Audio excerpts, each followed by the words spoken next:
Ya, assalamualaikum buat teman-teman semua. Ini sekarang depan kita ada racking yang speknya rada-rada apa ya?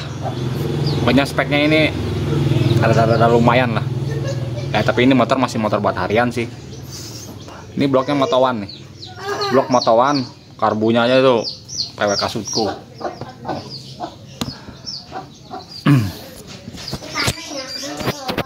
Tuh kalau teman-teman lihat ya, Moto1 150 cc.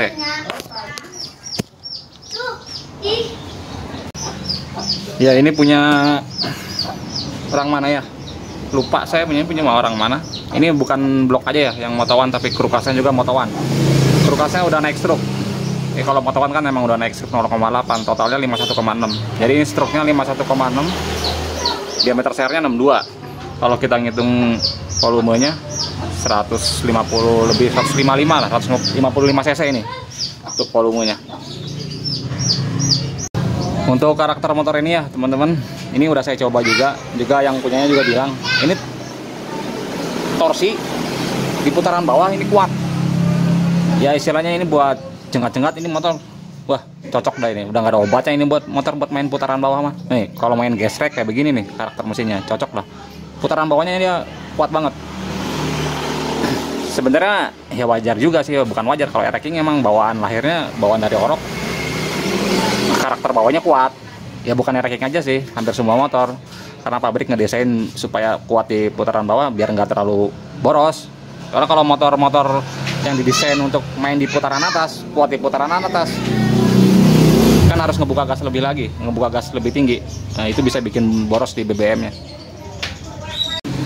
Yang selanjutnya, kenapa motor ini putaran bawahnya kuat? Nih teman-teman bisa lihat ya gearnya. Gearnya gede banget. Ini masih pakai standar 1537. Jadi kayak sedikit-sedikit ada yang bukan nggak beres. Jadi settingnya ini kayaknya sedikit kurang pas lah. Kenapa ya teman-teman? Makin besar power mesin itu, misalnya ya racking. Kalau teman-teman lihat motor kayak begini nih, ini kan motor semua standar. Stangnya tinggi banget, stang tinggi, gear besar. Ya wajar kalau motor ini jenggat-jenggat juga. Jadi udah nggak aneh kalau dengan motor karakter seperti ini jenggat-jenggat pakai gear standar mah, jangankan motor racking ya, teman-teman, Supra juga bisa. Kalau cuma untuk ngejar-ngejar tarik-tarikan awal mah nggak perlu harus kayak beginian, nggak perlu harus pakai blok Moto1 karbu gede. Ini motor lemah di atasnya nggak jalan ya, mungkin pertama bisa dari gear juga, gearnya terlalu enteng juga bisa. Beda hal ya dengan kalau motor-motor yang powernya besar itu. Kalau teman-teman mau lihat racking, hal paling simpel lihat powernya gede, lihat aja dari gear belakangnya, nggak usah ngeliat kayak beginian. Catatan rasionya standar ya. Kalau racking kalau powernya besar tuh lihat tuh, motor-motor balap tuh lihat racking liaran 1529, 1628. Oh gearnya kayak gila-gilaan kecil-kecilnya, tapi masih sanggup karena dia powernya kuat. Oke, sekarang saya coba nyalain ya motornya ya, biar teman-teman bisa dengar ya respon dari motor ini.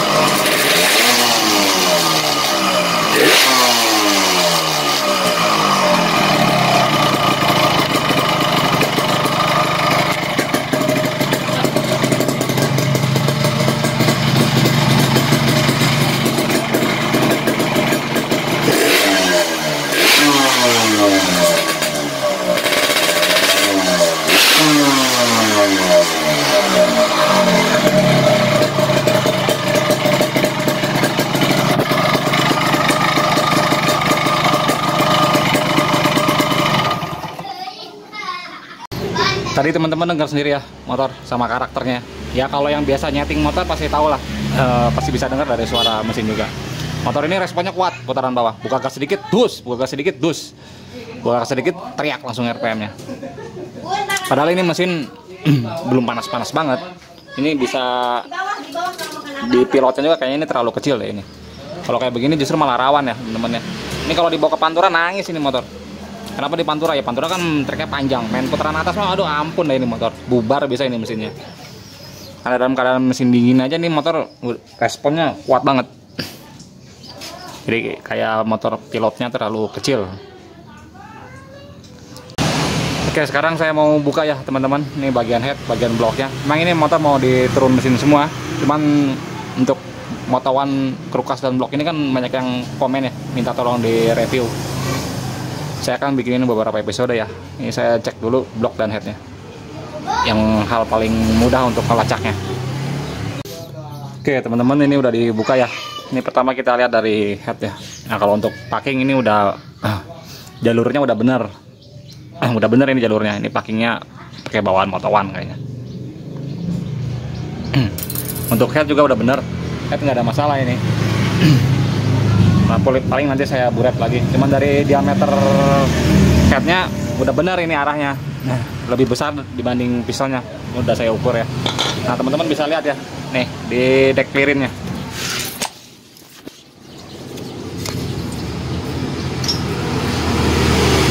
Nah, lihat kan, kalau standarnya racking itu kalau struknya masih 50, decknya 1.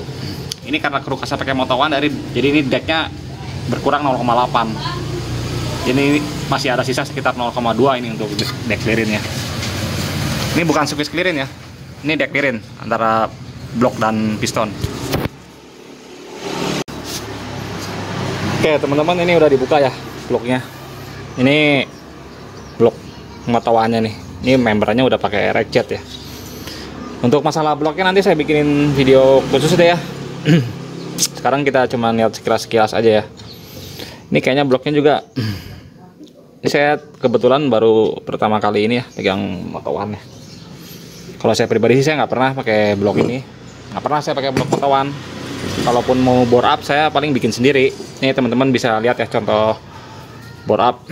Pernah pakai bore up pakai piston 68. Ini modalnya Eco Sprit. Ini kalau dihitung cc 185 cc ini. Ini yang teman-teman yang kenal lama dengan saya di Facebook pasti udah tahu kok, udah pernah lihat postingan saya di Facebook. Ya kita lanjut ke blok yang motawan aja nih. Untuk sekilas blok motawan ini kalau dilihat ini bagian bus potnya ini kayaknya tinggi banget ya. Ini kayaknya naik, sepertinya naiknya terlalu banyak ya. Sama kalau cuman sekilas aja ya, dengan piston 62 ini dia diameter exhaust kecil ya, pantas kalau motor ini respon di bawahnya, exhaustnya kecil, share-nya gede. Nanti saya bikinin khusus deh untuk blok motawan ya, untuk cara merubah biar sedikit lebih enak. Soalnya saya harus hitung dulu semua. Kalau saya satuin dengan video ini terlalu panjang nanti videonya. Ya untuk selanjutnya nih buat kalau yang punyanya nonton ya, ini membrannya rack-jet. Cuman ini membrannya ini bukan asli ya Om ya. Ini katanya beli 400.000. Untuk 400.000 membran rack-jet ya kemahalan. Membran rack-jet lokal ya, harga 400.000 kemahalan. Ini mah paling di online paling mahal 100.000 ini. Banyak yang jual 50, 60 juga ada.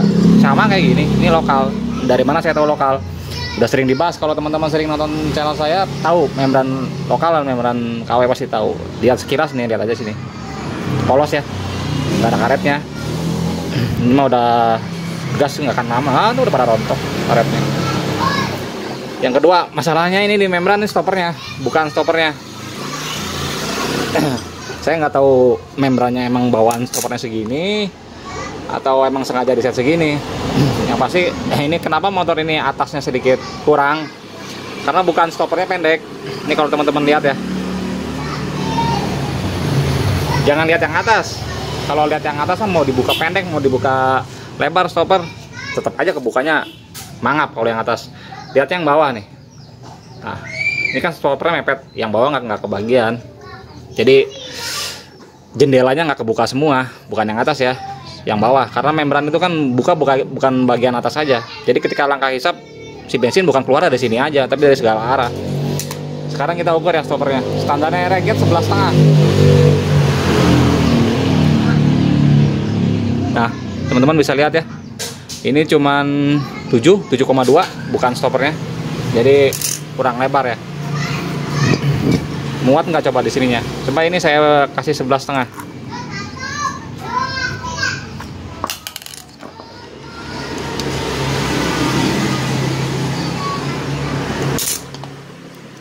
Kalau mau dirapetin jangan lebih dari 1 mili, 10 atau 11,5, 10,5. Nah, kalau ini terlalu pendek. Nah, ini saya bikin 11. Tuh kelihatan ya bedanya ya. Kalau udah dibuka. Nah, emang membran nggak akan ngebuka begini, kagak. Paling segini. Cuman buka segini, dia bagian bawahnya kebuka.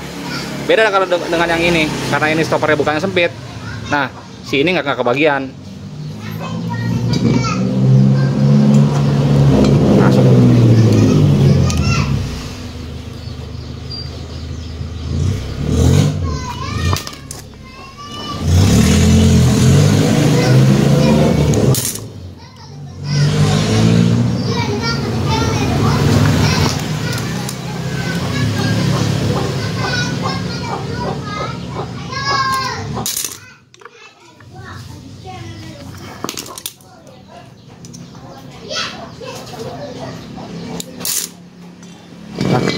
Masuk. Jadi si bagian ininya kurang apa ya? Kurang naik sedikit. Ketika ini stopper saya standarin, saya ikut bawaannya rakyat, nggak muat ya. Jadi ini bagian blok ini kurang gerus nih bawahnya, kurang terbuka. Makanya dikasih stopper bukaan sempit karena si ininya kurang digerus, kurang dibuang bagian dindingnya. Jadi udah ketahuan ya teman-teman ya, masalahnya ini cuma hanya di settingan aja, settingan membran tadi yang udah kelihatan ya. Sama ini paling gear, nih gearnya kalau teman-teman lihat juga yang depannya, ini yang depan 13, standar racking depan ini 13 ini standar racking depan 15 kan, ini tadi udah saya hitung 13, depan 13, belakang nih 37. Ya pantas motor, kalau ini motor galak bawahnya, jenggat-jenggat bawahnya. Udah cc-nya besar, bore up, kompresi padat, dikasih gear enteng. Ya sim motornya. Ini mah motor cuma menang di putaran bawah aja. Putaran atasnya motor diem, ini nggak jalan. Ini hati-hati ya buat teman-teman semua. Teman-teman kalau nggak usah kita gitu, nggak usah bore up deh. Ya, buat pemula nih, kita gitu nggak usah bore up. Standar aja, bloknya standar tapi di porting. Kalau teman-teman pakai gearnya keentengan, kalau di bahasa gampangnya itu, kalau dia anak-anak yang suka main balap atau main gearnya udah tahu tuh namanya sim, atau bahasa mudanya keentengan. Nah, sim dan keentengan itu bisa bikin motor rusak ya teman-teman. Kenapa bisa bikin motor rusak? Putaran mesinnya udah tinggi, powernya masih ada, giginya habis, efeknya ngejerit itu motor. Istilahnya kalau di RPM tuh nge-redline terus. Jadi powernya nggak kesalurin semua, makanya bisa bikin motor rusak. Karena itu putaran terlalu tinggi, power masih ada, tapi gigi udah habis. Itu juga bisa bikin motor cepet rusak ya teman-teman. Oke ya teman-teman ya, untuk masalah di motor ini, di yang penggunaan blok motor ini cuma masalah di settingan aja kok, nggak ada hal-hal yang berat-berat lah. Ya gampang lah ini mah. Ntar saya mau ngebongkar mesin dulu, minta dicek, minta direstore dalamannya. Nggak perlu saya videoin ya, udah terlalu sering saya nge-videoin cara bongkar motor mah. Udah banyak di video-video saya, di channel-channel lain juga banyak. Untuk Moto1 bloknya dan kulkas Moto1 nanti saya akan buatin video khususnya insya Allah ya. Oke, terima kasih ya teman-teman ya atas waktunya.